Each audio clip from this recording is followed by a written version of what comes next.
নর্মদেহার 12 তারিখ সকালে শুক্লতীর্থে যে রাম মন্দির ছিল ওখান থেকে বাথরুম সেরে বেরিয়ে পড়লাম স্নান পূজা করে। এইবার প্রথমে গেলাম নর্মদা মায়ের তীরে। তো নর্মদা মায়ের তীর দিয়ে অনেকটা পূর্ব দিকে একটা রাস্তা গেছে, খুব সুন্দর একটি গ্রাম, ঝকঝকে তকতকে গ্রাম। আর তার রাস্তার দুধারে সব ফুল গাছ আর বাড়িগুলো একদম শান্ত সুন্দর। মায়ের তীরে অপূর্ব সুন্দর জায়গাটা, মানে শান্ত গ্রাম। এইবার শুক্লতীর্থের পাশ দিয়ে এইবার সব জিনিসপত্র গুটিয়ে নিয়ে যাচ্ছি পরিক্রমার পথে। তা পরিক্রমার পথে এবার কিন্তু অনেকটা পথ উল্টো আসতে হলো, মানে যে পথ দিয়ে সন্ধেবেলা এসেছিলাম সেই পথে। কারণ এখানে অনেকগুলো মন্দির ছেড়ে এসেছিলাম, গতকাল দর্শন করা হয়নি। তো প্রথমে গেলাম, এখানেও এক স্থানীয় সজ্জন জুটে গেল, তিনি উপযাচক হয়ে সাথে নিয়ে চললেন। প্রথমে এখানে শিব মন্দির, প্রাচীন শিব মন্দির দর্শন করাতে। এই শিব মন্দিরে, মানে এটা হচ্ছে গঞ্জের ভিতরেই বিশাল শিব মন্দির। এখানে ছিলেন শুক্লেশ্বর, আদিত্যেশ্বর ও হুঙ্কারেশ্বর। ভারী সুন্দর জায়গাটি। আর সকাল থেকেই দেখলাম সব লোকজন ভর্তি হয়ে আছে, সেখানে পুজো প্রণাম সব দর্শন করছে। তাই হুঙ্কারেশ্বরের একটি কাহিনী আছে। তো এখানে আপনাদের বলেছি যে নর্মদা মা অনেকটা চওড়া, মানে পাড়ের কাছে নর্মদা মায়ের খানিকটা ব্যাকওয়াটার পড়ে আছে, আর মা সেখান থেকে অনেকটা দূরে আছেন। তাই এইখানের সঙ্গে কিন্তু হুঙ্কারেশ্বরের কাহিনী জড়িত। সেখানে কি হয়েছিল, ভারী অদ্ভুত ঘটনা। অনেক সাধু সন্ত মুনি ঋষি এসে মায়ের তীরে এখানে পুজো করছিলেন, শিব পুজো। তো মায়ের হঠাৎ কি হলো, কৌতুক লীলা হলো। ওই তিনি বারবার ওই জলের ধারা দিয়ে সেই পূজন সামগ্রীগুলোকে মা ভাসিয়ে নিয়ে যাচ্ছিলেন। তো মুনি ঋষিরা তারা ফের আবার জিনিসপত্র গুটিয়ে নিয়ে আবার বসছে, আবার মা ছলাৎ করে পাড়ে উঠে তাদের সেই পূজার সামগ্রী ভাসিয়ে নিয়ে যাচ্ছে। তো শিব পুজোতেই বারবার ব্যাঘাত হওয়াতে শিব ঠাকুর মায়ের এই কৌতুকটাকে কৌতুক না মনে করে তাকে ধমক দেওয়ার চিন্তা করলেন এবং তিনি একটি হুঙ্কার প্রদান করলেন। তো সেই হুঙ্কারে মা ভয় পেয়ে অনেক পিছিয়ে গেলেন, আর ব্যাঘাত ঘটাতে পারলেন না। তো এ বাপ বেটির লীলা। তো হুঙ্কারেশ্বরেও শিব ঠাকুর হুঙ্কার দিয়েছিলেন সে দৈত্যদের উদ্দেশ্যে। সে ভয়ঙ্কর হুঙ্কারে দৈত্যরা সারা জীবনের মতো পলায়ন করতে বাধ্য হয়েছিল। আর এখানেও শিব ঠাকুর হুঙ্কার দিলেন তার নিজের মেয়েকে, বলে তুমি ছেলে খেলা করছো, মুনি ঋষিরা তপস্যা করছে আমার, সাধন ভজন, তুমি এভাবে তাদের সঙ্গে। তো মা নিশ্চয়ই বুঝতে পেরেছিলেন বাবার হুঙ্কারটা কী জিনিস। তো এই জন্যেই প্রথমে কালো সন্দেহ হয়েছিল যে কিরকম একটা অদ্ভুত একটা জায়গা, এরকম নর্মদা মায়ের বুকে খানিকটা ব্যাকওয়াটার পড়ে আছে, মা হঠাৎ করে অনেকটা দূরে চলে গেছেন। তো এই কাহিনী, এই হুঙ্কারেশ্বর মন্দির, শুক্লেশ্বর, আদিত্যেশ্বর দর্শন করার পরে আমার সব পরিষ্কার হয়ে গেল মনের মধ্যে। এইবার এই 3টি পবিত্র মন্দির দর্শন করার পরে গ্রামের ভিতর সেই গঞ্জের ভিতর দিয়েই চললাম। এখানে এই যে পাড়াটি, এটা কিন্তু মানে ঘরগুলো বেশ গায়ে গায়ে ঠাসাঠাসি, এবং ঘরগুলো বেশ বড় বড়, হ্যাঁ, খুব ছোট ছোট না। আর রাস্তা পরিষ্কার পরিচ্ছন্ন, গলিপথ যদিও। তো সেই গলিপথ বেয়ে যেতে যেতে প্রথমে খানিকটা পশ্চিমমুখী, তারপরে আবার উত্তরমুখী হয়ে এবার পড়বে হচ্ছে সূর্য নয়, প্রাচীন, অতি প্রাচীন বিষ্ণু মন্দির। তো এই বিষ্ণুর নাম হচ্ছে কারনাথ। তা কারনাথ মন্দিরে গেলাম। খুব সুন্দর মন্দির, খুব সুন্দর, একদম ঝকঝকে তকতকে। আর মন্দিরের ওই সকালেও দেখলাম প্রচুর লোকজন জড়ো হয়েছেন প্রণাম করার জন্য। আর বেশ কিছু ওই ফুল বিক্রেতা, তারা ফুল ইত্যাদি নিয়ে ওখানে পাশে বসেছে। তো আমরাও গেলাম। আচ্ছা, মন্দিরে ঢোকার আগে একজন কিন্তু আমাদের আমন্ত্রণ করে গেলেন, বাবা চা খেয়ে যাও। হ্যাঁ, আমরা বললাম যে আগে তো ভগবান দর্শন করি, হ্যাঁ, তাই দর্শন করে না হয় ফেরার পথে আপনার এখানে ঢুকবো করে। তো এই বলে, তো এই মন্দিরে ছিলেন ভগবান শ্রীবিষ্ণু, লক্ষ্মী মাতা ও সূর্যনারায়ণ। তো সূর্যনারায়ণ, এই সূর্যনারায়ণই বিষ্ণু ভগবানের একটি রূপ। হ্যাঁ, এই শিব বিষ্ণু সব যেন মিলেমিশে একাকার অবস্থা।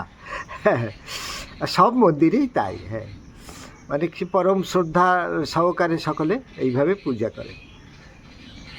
তারপরে মন্দির দর্শনের পরে সেই চা খেতে আসলাম, সেই গুজরাটি পরিবার। তো পরিবারে একজন বৃদ্ধ বয়স্ক ছিলেন, ভিতরে এক মা ছিলেন, আর কম বয়সী একটি মা ছিলেন। তিনি হয়তো কোনো চাকরি বাকরিও করেন, হয়তো মনে হলো সেরকম। যাই হোক, প্রথমে চা খাওয়ালেন, তারপরে তিনি অনুরোধ করলেন আরও কিছু গ্রহণ করার জন্য, তাড়াহুড়ো না করার জন্য। তো আমার সঙ্গীর সাথী সে তো রওনা হওয়ার জন্য ব্যস্ত ছিল। আমি বললাম, না না মা এত ভক্তি ভরে বলছেন, আচ্ছা মা তুমি কিছু ওই পোহা বানাও, হ্যাঁ, বালভোগ মতো।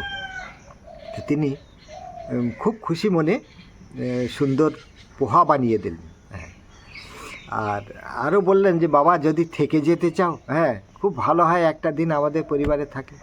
তো এই ঘরটির কথা কিন্তু একটা অদ্ভুত, একটা প্রাচীন গুজরাটি পরিবার ঘর কেমন হয় আমি তো আগে দেখেছি। তো দেখলাম সে বিশাল বড় ঘর, সেই ঘরের মধ্যেই সমস্ত কিছু, ছোট ছোট দরজা, কোনো ঘরেরই দরজা বন্ধ করা নেই।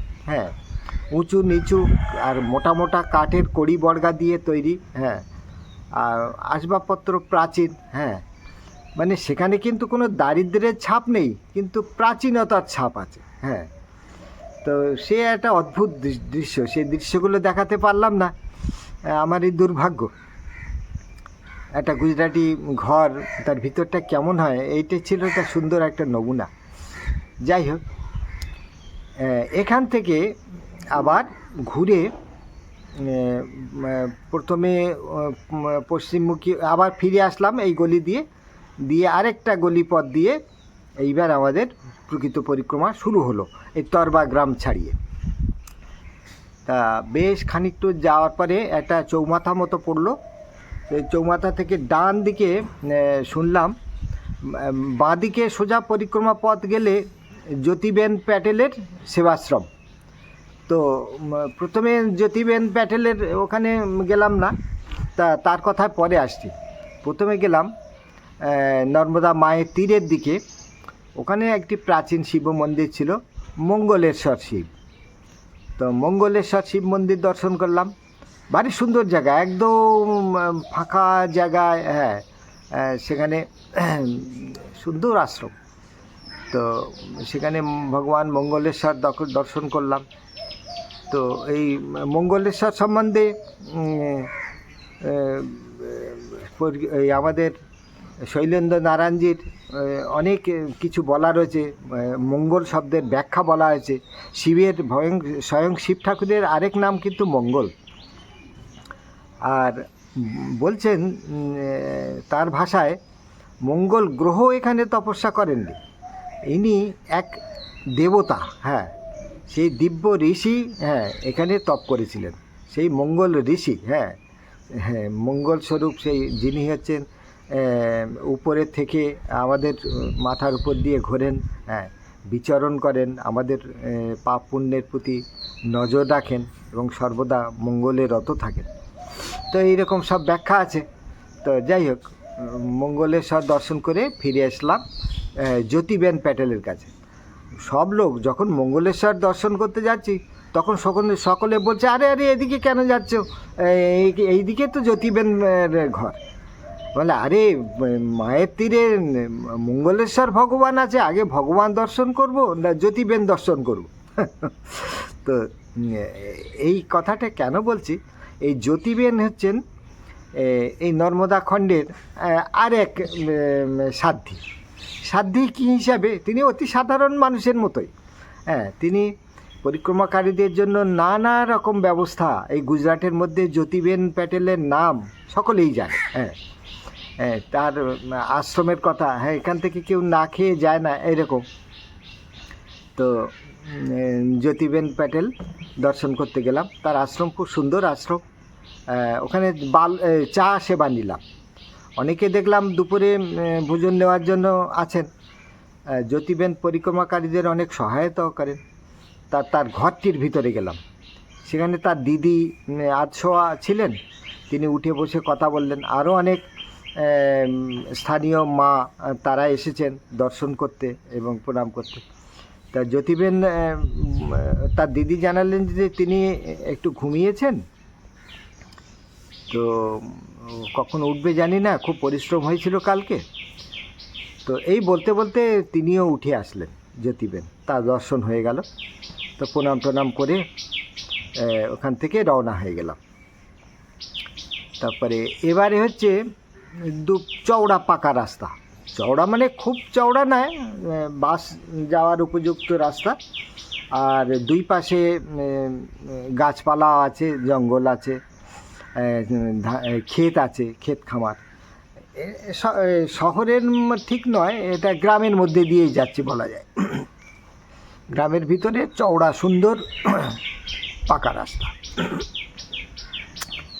তো দুপুর যখন হলো তখন দেখি রাস্তার ধারে, আচ্ছা হ্যাঁ, এর আগে দর্শন করেছিলাম দত্তমড়ি আশ্রম। দত্তমড়ি আশ্রমও খুব নামকরা আশ্রম। এখানে ছিলেন ভগবান দত্তাত্রেয়ের মূর্তি, শ্বেত বরাহ মূর্তি, আর এক পুরোহিত ছিলেন। তো আমি ভিডিও করছি দেখে তিনি খুব আগ্রহ হয়ে সব মন্দিরের কাহিনী ইত্যাদি বলেছিলেন, অতি প্রাচীন। হ্যাঁ, এখানে হচ্ছে শ্বেত বরাহরূপী ভগবান শ্রীবিষ্ণু, তিনি তার দাঁতে করে পৃথিবীকে উদ্ধার করেছিলেন পাতাল প্রবেশ থেকে, এইরকম কাহিনী। যাই হোক, খুব সুন্দর জায়গা। তা ওখানে থাকলাম না, আবার রাস্তায় নামলাম। যেতে যেতে রাস্তার ধারে দেখলাম একজন সজ্জন আর তার স্ত্রী এবং তার নাতনি, হ্যাঁ, তিনজন আছেন। এটা পরিক্রমাকারীদের সেবা করার জন্য রাস্তার ধারে কিছুটা অংশ ঘিরে জায়গা করা আছে, আর পরিক্রমাকারীদের শোয়া বসার জন্য সব ওই সব গদি পাতা আছে। তো আমি আমার সাথে যে মধ্যপ্রদেশের ছেলেটি, তাকে বললাম যে আর আশ্রমে গিয়ে কি হবে, পথের ধারে ইনি অনেক আশা করে সব ব্যবস্থা করেছেন, তো এখানেই দুপুরের মধ্যাহ্নভোজন নিই, থেকে গেলাম। তা গতদিন যে ফল কিনেছিলাম তার থেকে একটি কমলা লেবু বেঁচেছিল। তো সেই ওনার যে নাতনি, ছোট মেয়েটি, সে ঘুরঘুর করছিল, হ্যাঁ, তার হাতে কমলা লেবুটি দিলাম। সে যত্ন করে ছাড়িয়ে ছাড়িয়ে সেটি খেতে লাগলো, হ্যাঁ, আনন্দে ঘুরতে লাগলো, হ্যাঁ, নানা গল্প করছে, তার দাদু দিদিমাকে বকছে, হ্যাঁ, তুমি এই জায়গাটা সাফ করোনি, এখানে ঘাসগুলো পরিষ্কার করা দরকার, এইসব। তা বেশ সুন্দর সে আনন্দ করতে করতে। তো এই মা, তিনি খাওয়ালেন কিন্তু বাজরা রুটি। খুব সুন্দর একদম। হ্যাঁ, গরম গরম তৈরি করে দিলেন, ডাল আর ছিল আখের গুড়।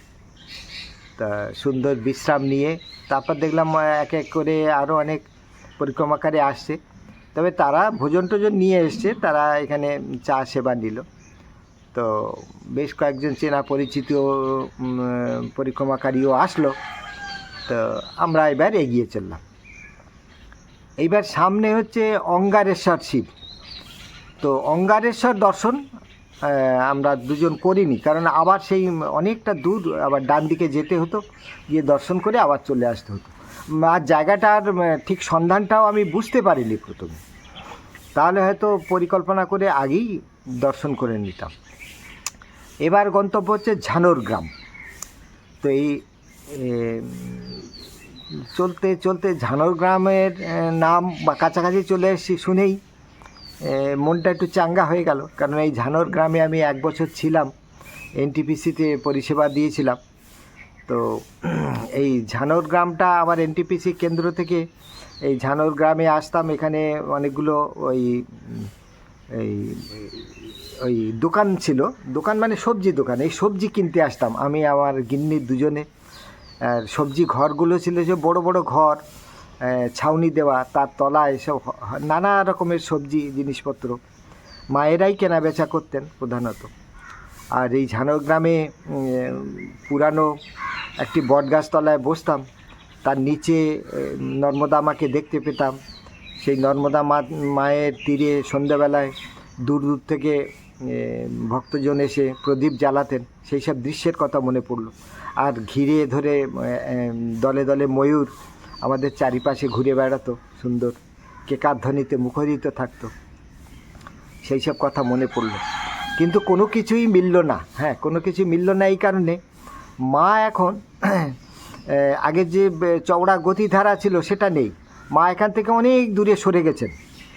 তো নদীর পাড়ের থেকে সেই মায়ের জলধারা অবধি প্রচুর কাঁটা ঝোপ, বাবলা গাছ ইত্যাদি গজিয়ে উঠেছে, এবং গাছগুলো এতই বড় বড় হয়ে উঠেছে সেই পাড় থেকে কিন্তু আর সেই আগের মতো নর্মদা মায়ের দর্শন পাওয়া যায় না।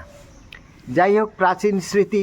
হ্যাঁ, একটি দোকানে বসে চা সেবা নিলাম, তারপরে রাস্তাগুলো একটু একটু করে, প্রত্যেকটা রাস্তা একটু একটু করে হেঁটে তারপরে আবার পরিক্রমার পথে এগিয়ে গেলাম। তো আগের ঝানোর গ্রাম এই জায়গাটা বিখ্যাত ছিল কেন? এই গ্রামে হতো প্রচুর চীনাবাদাম চাষ, গুজরাটের তখন প্রচুর। আর এবারে দেখলাম চীনাবাদাম চাষ একদম উঠে গেছে। সামান্য কয়েকটি জায়গায় হয়তো আছে খাপছাড়াভাবে, এখন বেশিরভাগ হচ্ছে ভুট্টা, জোয়ার, হ্যাঁ, এই মক্কা, এই সমস্ত চাষ। আর তুলা চাষ এসব তো আছেই। তুলা চাষটা হয় হচ্ছে বাঞ্জার এলাকা, মানে যেখানে পরিত্যক্ত এলাকা, যেখানে কোনো কিছু হয় না, সেখানেই তুলাগুলো লাগানো হয়। তো ঝানোর গ্রাম ছাড়িয়ে নন্দগ্রাম পড়লো। তা নন্দগ্রামও ছাড়িয়ে গেলাম, গিয়ে এখানে দুই পাশে তুলা ক্ষেত, আর এই তুলা ক্ষেতের মধ্যে ছিল একটি ছোট্ট মন্দির, শক্তি মন্দির। ছোট্ট মন্দির মানে কি, মন্দিরটা হয়তো 10 ফুট বাই 10 ফুট, এবং মন্দিরের এই ভিতরের 2 ফুটের জায়গা ছেড়ে দিয়ে বাকিটা বারান্দা। তো বেশ ছায়া ঘেরা হাওয়া দিচ্ছিল, খুব সুন্দর। তো এইখানে আমরা দুজন প্রায় 1 ঘন্টা খানিক ঘুমিয়ে নিলাম মায়ের সামনে শুয়ে। আচ্ছা, তারপরে বিকালে গেলাম আরও অনেক জায়গা দর্শন, যেমন হচ্ছে দেলবাড়া, ওঝা গ্রামের পরে হচ্ছে মীরা আশ্রম। এইসব ছাড়িয়ে আরও কয়েক কিলোমিটার গেলাম, গিয়ে এই জায়গাগুলোতে একটা প্রাচীন মন্দির, অনেক জায়গায় দেখলাম উঁচু উঁচু মন্দির আছে। তো এই গ্রামের পাশে ডান দিকে ছিল মতিকোরাল। মটিকোরাল গ্রামের কথা, মটিকোরাল, নানিকোরাল, এই দুটো গ্রাম আছে। তো এই গ্রামে শুনেছিলাম এখানে মতিশঙ্খ পাওয়া যেত আগে, আর নর্মদা মায়ের বুক থেকে নানা রকম মূর্তি, পাথরের সব সুন্দর সুন্দর এই সমস্ত পাওয়া যেত। কিন্তু যাওয়ার পথে দেখলাম সে প্রচুর লরি, মানে রাশি রাশি বালি তুলছে, পাথর তুলছে, আর সেই লরির যাতায়াত, আর জায়গাটা ধুলো ভর্তি, ধুলো, জঙ্গল, কাঁটা ঝোপ ইত্যাদি। তো সেইগুলো মধ্যে দিয়ে মানে মনটা মতিকোরালের দিকে আর যাওয়ার ইচ্ছা হলো না, সন্ধ্যা হয়ে এসছে। তো ওখানে প্রথমে একটা মন্দিরে গেলাম, সেই মন্দিরটা দেখলাম পরিক্রমাকারীদের থাকার এই ব্যবস্থা নেই। দোতলার উপরে কোনো দেবমূর্তি হয়তো আছে, কিন্তু সব বন্ধ, আর কোনো লোকজনও নেই। তা নেমে আসলাম, নেমে এসে জিজ্ঞাসা করে সামনে পড়লো একটা পঞ্চমুখী হনুমান মন্দির। তো সেইখানে গেলাম। তো যাওয়ার পথে কিন্তু প্রচুর ধুলো, রাস্তায় যেমন ধুলো, আর এই বালি উঠছে রাশি রাশি, হু হু করে হাওয়া দিচ্ছে, লরি যাচ্ছে বো বো করে, মানে সে এক বিতিকিচ্ছিরি পরিস্থিতি। তো সেই হনুমান মন্দিরে ঢুকে খানিকটা শান্তি পেলাম। তো সেখানে থাকেন দেখলাম এক বৃদ্ধা আর তার স্বামী, আর তার এক আত্মীয় এসেছিলেন, তিনি আবার কিছুক্ষণ বাদে চলেও গেলেন। তো সেই বৃদ্ধি মা, তিনি অতি শিক্ষিতা, তিনি কোনো চাকরি করতেন উচ্চপদস্থ। তো অবসর জীবনে এই মন্দির তৈরি করেছেন এবং পরিক্রমাকারীদের থাকার ব্যবস্থা। কিন্তু তিনি একা কী সেবা দেবেন, নিজেই নড়তে পারেন না। তো তিনি যাই হোক আমাদের আমন্ত্রণ করলেন রাত্রিবাস করার জন্য। তো থাকার জায়গাটি যেটা দেখিয়ে দিলেন, সেটা তার যে ঘরটা সেখান থেকে খানিকটা দূরে। তা সেখানে পাশ থেকে জঙ্গল শুরু হয়েছে। তো সেই জায়গাটি দেখলাম ধুলো ভর্তি। তো যাই হোক, সেই ধুলো, রাশি রাশি ধুলো 3-4 বার করে ঝাড় দিয়ে পরিষ্কার পরিচ্ছন্ন করে সেইখানেই আসন পাতলাম। আর এক পাশে কিছু দেখলাম ওই জোয়ার বাজরা এসব ডাই করা আছে, আর বেশ কিছু ইঁদুর সেখানে লাফালাফি করে বেড়াচ্ছে, সেই ফসল খাচ্ছে। তো এখানেই পুজো পাঠ করে স্নান করলাম। হ্যাঁ, ওনারই একটা বড় চৌবাচ্চা করা আছে, কনকনে ঠান্ডা কিন্তু এই জায়গাটায়। তো রাত্রিবেলা আবার তার গোয়াল ঘরে একটি গরু বাঁধা ছিল না, তা উনি ডাকলেন, আমাদের সাহায্য চাইলেন। তা আমরা দুজনে গিয়ে সে বিশাল তাগড়া গরু, তার সেই শিং দেখলে ভয় লাগে, বলে একবার যে শিংটা যদি নাড়া দেয়, হ্যাঁ, তো গেছি। যাই হোক, খুব সাবধানে তার সেই শিঙে দড়ি পরানো হলো, পরে তাকে বেঁধে, সে ঘরটাতে অনেকগুলো গরু আছেন। তা তিনি সেই অতি বৃদ্ধা একা একা, না পারেন গরুগুলোকে ছাড়তে, না পারেন সেবা যত্ন করতে। ছেলেরা, তার পরিবার, অন্যান্য যারা যুবক, তারা সব বাইরে থাকে বিদেশে। এই ঘরের কাহিনী, প্রতি ঘরে এই কাহিনী। তিনি হয়তো একটা আশা নিয়ে অবসর জীবনে সুখ শান্তির আশায় আশ্রম করেছিলেন, কিন্তু সেই আশ্রম দেখার কাউকে তিনি পাচ্ছেন না। আর যদি কোনো পয়সা দিয়ে কাউকে রাখা হয়, সে হয়তো বিশ্বাসঘাতকতা করে। হ্যাঁ, তো যাই হোক, তিনি বললেন, বাবা এখানে তো লঘু সংখ্যার কোনো ব্যবস্থা নেই। তো এই লঘু সংখ্যা কথাটি এখানেই প্রথম শুনলাম, যে টয়লেট করার যে শুদ্ধ শব্দ এই লঘু সংখ্যা। হ্যাঁ, তা মনে মনে বলছি, মা ওইটাই তো মহা আশঙ্কা। হ্যাঁ, এই গুজরাট জুড়ে এত সুন্দর সুন্দর মন্দির দেখছি, সব জায়গায় এই লঘু সংখ্যার ব্যাপারটা জঙ্গলে যেতে হয়। তো যথারীতি আমাদের উদ্বেগে কাটলো রাতটা, কারণ ভোরে উঠে আবার লঘু সংখ্যা যেতে হবে, আর চারিপাশে দেখছি তো রাশি রাশি কাঁটা ঝোপ। আর ওই ওখান দিয়ে তো আবার বড় রাস্তা, সেই অন্ধকারের মধ্যে দুজনে যাচ্ছি, গিয়ে বড় রাস্তা ধরে জঙ্গলের মধ্যে ঢুকলাম। ঢুকে সেই খানিকটা দূরে জঙ্গল, কতটা যাব, টর্চ জ্বেলে যেতে দেখি যে না, অতটা আশঙ্কা নেই। হ্যাঁ, একটি বড় কৃষি মাঠ পড়ল। তো সেই কৃষি মাঠের ওখানে সামান্য একটু গর্তমর্ত করে সেখানে প্রাতঃকৃত্যাদি করে আবার মাটি দিয়ে ঢেকে দিয়ে, সে বিড়ালের কায়দা, ঢেকে দিয়ে চলে আসলাম। তো এইভাবে 12 তারিখ কাটলো। হ্যাঁ, 12 তারিখ অসংখ্য শিব মন্দির, হ্যাঁ, অসংখ্য খুব সুন্দর সুন্দর দর্শন, তারপরে ভোজন প্রসাদী, রাত্রিতে সুন্দর জায়গায় থাকা, হ্যাঁ, সব রকম, আজকে কোনো বিঘ্ন নাই। হ্যাঁ, আমার পুরানো গ্রাম ঝানোর গ্রাম দেখা হলো। আরেকটি সুসংবাদ, আগামী এর পরের পর্বে পড়বে 13 তারিখের কাহিনী। এই 13 তারিখের থেকে আমার ভিডিওগুলো আবার আগের মতো আপনারা দেখতে পাবেন।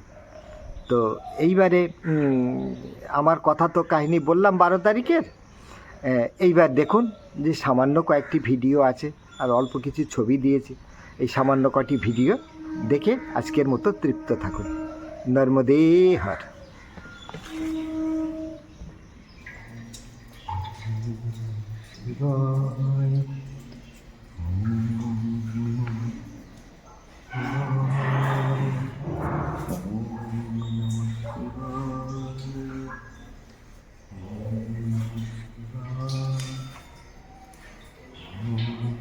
শিব শিবরূপায় বিষ্ণুরূপায়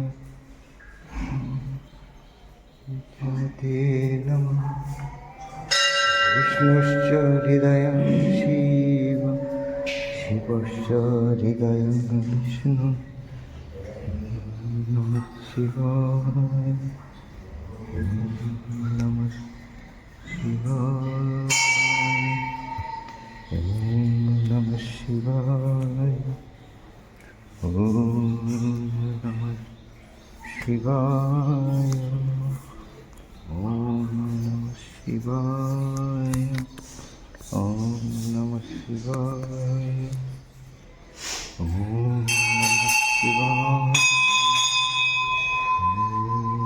নমঃ শিবায় নমঃ শিবায়।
এই মন্দিরটি হলো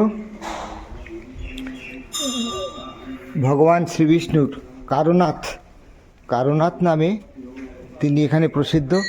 তো এই কারনাথ মন্দির শুদ্ধ এখানে আছেন সূর্যনারায়ণ, ভগবান সূর্যনারায়ণ, লক্ষ্মী মাতা ও জগৎ কারণ ভগবান শ্রীবিষ্ণু।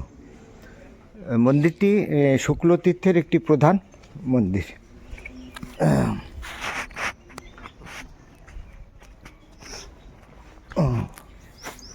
তো এই অতি প্রাচীন মন্দিরের এই আকৃতি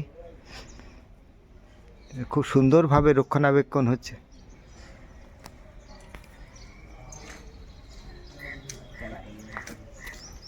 ভগবান বিষ্ণু, শ্রী কারনাথ বিষ্ণু ভগবান মন্দির।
গুজরাটে ঝানোর গ্রাম পার হয়ে আজ এই একটি পরিক্রমাকারীদের থাকার স্থান, এই আশ্রমে ভগবান শিব শঙ্করের এক অপূর্ব মূর্তি, হরগৌরী একসাথে গোমাতার সাথে, খুব সুন্দর এক অদ্ভুত ধরনের মূর্তি। আর পাশে নর্মদা খণ্ডের দুই সিদ্ধ মহাত্মা গজানন মহারাজ ও সাইনাথ মহারাজ, নর্মদা খণ্ডের এরা পরিচিত সিদ্ধ মহাত্মা। আর এ পাশে আছে শ্রী শঙ্কর মহারাজ আর স্বামী সোমার্থ, খুব সুন্দর অপূর্ব মূর্তি বানিয়েছে। আশ্রমটি একদম পরিষ্কার পরিচ্ছন্ন, সাফ সুতরা, কার্পেট বিছানো, সিসিটিভি ক্যামেরা আছে। আর এইখানটা অখণ্ড ধ্বনি আছে, ভিতরে প্রবেশ নিষেধ। সুন্দর আশ্রমিক পরিবেশ। তো এই আশ্রমে আমরা দুজন অল্পক্ষণের জন্য থাকব, তারপর স্থান ছেড়ে আমরা সামনে এগিয়ে যাব নর্মদে হাট।